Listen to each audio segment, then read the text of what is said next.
So now we're going to see OR operation. Okay. 0 OR 0 equal to 0.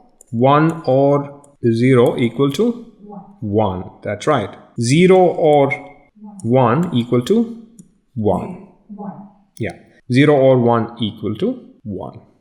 1 OR 1 equal to 1. So an OR operation is only equal to 0 when both inputs are 0. Any other case, if any one operate, that's why it's called OR. Any of the operand is 1, the output is 1 as well. We're going to use this table for calculating a big number, just like we did for other operations. So let's see. 1 0 1 1 1 1 1 0 0 0. So let's do an OR operation with it. Let me put a 0 and 0 here just to get all the combinations. So 0 OR 0 0. 1 OR 1 1 1 1. Yeah. So this is the OR between these two numbers. Next we're gonna see NOT operation. It's again very simple. It doesn't have too many operands. It has only one operand. So 1 not equal to 0 and 0 not equal to 1. This is also called inversion. So whatever is the input, you just invert it. So this sounds again deceivingly dumb, but to implement this, pretty much you need a specific device called transistor to implement this logic. And this is the crux of a lot of circuits which we will see. Let me note a number for you. 1 0 1 1 1 and not this. So there is no other operand. What is the NOT of this? 0 0 0 1 0. Yeah. So pretty simple. Yeah. So that is a NOT operation. Now we're gonna see two more.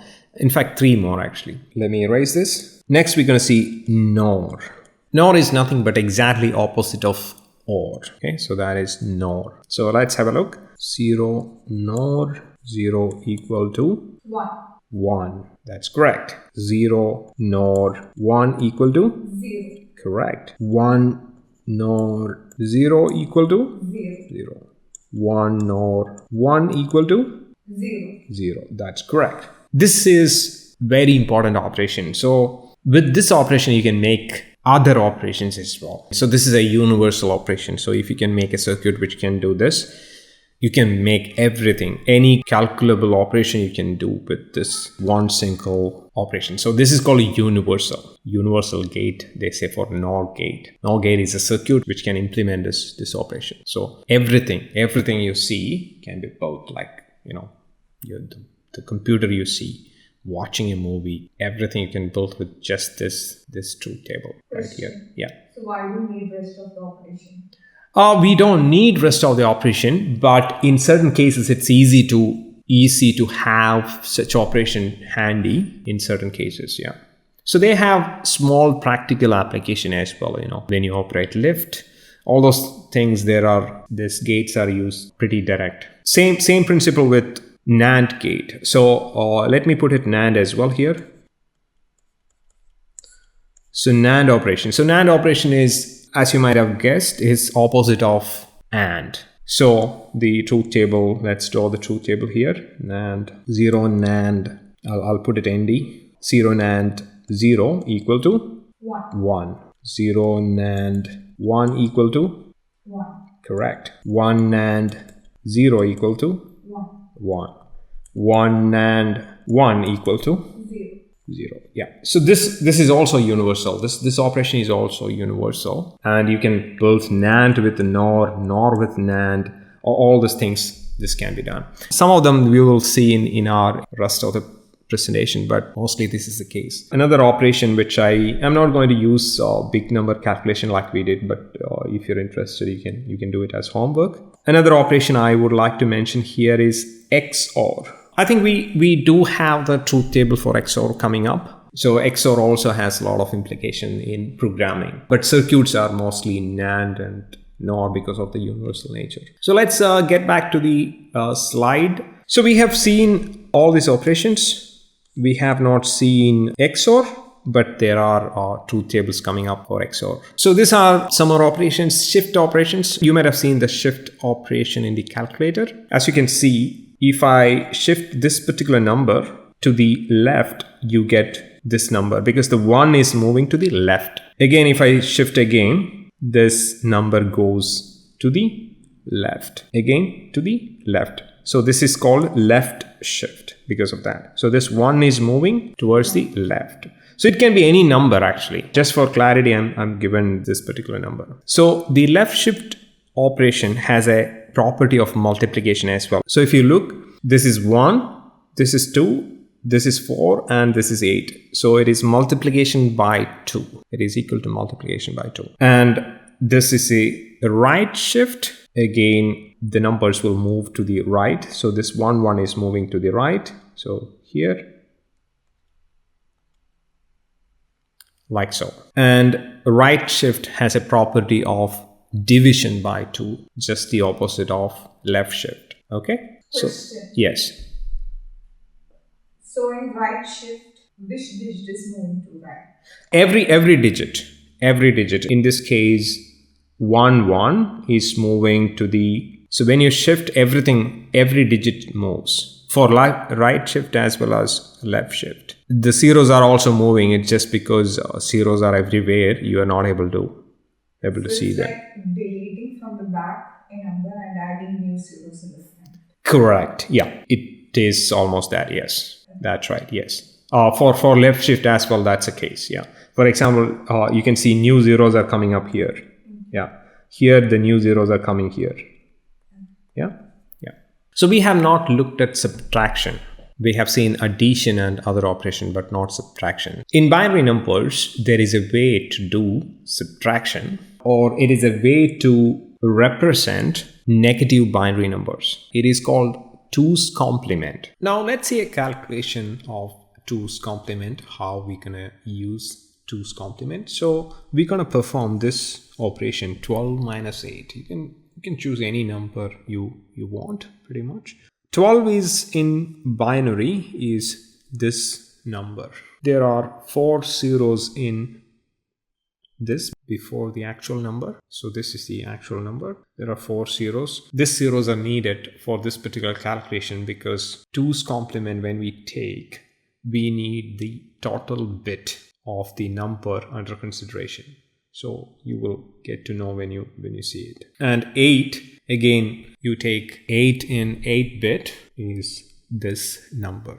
Yeah. So again, 4 zeros are there in the front. So what is the naught of this number? 8. So the naught of this number is 1, 1, 1, 1, 4 ones, and then 0, 1, 1, 1. Yeah. The bitness, how many bit we are considering, is important when you use the 2's complement. That's how these ones are coming up. Now, what is minus 8 in 2's complement? Naught plus 1. This is the naught of 8. So 8 is this, and the naught of 8 is this number here. And the 2's complement of that is plus 1. Yeah. Now, let's do this addition to find the 2's complement. So we're gonna do 1, 1, 1, 0, 1, 1, 1 plus 1. So this is the naught of 8, and this is 1 we are adding to get the 2's complement. And we are going to get this number. So 1, 1, 1, 1, 1, then 0, 0. If you want, you can do the addition. So this is the 2's complement of minus 8. So minus 8 is the number minus 8 is represented in 2's complement format. That's this particular. Now all we need to do is to add minus 8 to 12. So the operation we're gonna perform is 12 plus minus 8. And minus 8 is this number. So which is exactly what is given here. Now if you add that, you will get this number. There will be an additional 1 in the end, which we're gonna ignore. If you want, we can do the addition right here. So 1, 1, 1, 1, 1. So there are 5 ones here, 3 zeros, which is the -8.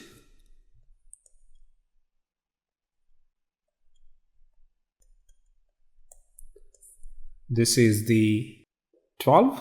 So this is 0, 0, 1, 0, 0, 0, 0, 0, 1.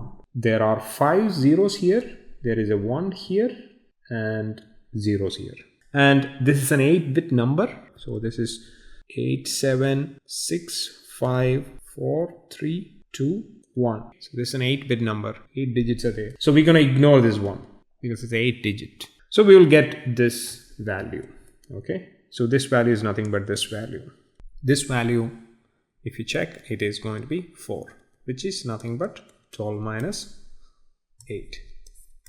This is an example of a typical operation is done in binary in a slightly different way. So there are so many sophisticated algorithms are there, especially with the floating point, etc. This kind of tricks, or these are kind of algorithms or tricks to do certain calculations in binary numbers. Any questions? Okay. So we have seen so many new operations in binary numbers, and most of them looks very, very deceivingly simple. You can even use the word dumb. So what is the purpose of all these things, and is it going to be any useful? So the fact is that these operations are fundamental, and this operation can do pretty much everything we see in the whole computing world. Using this operation, we're gonna build circuits, and we're gonna prove that these operations are not just dumb operations. Yeah, there is a lot more into it.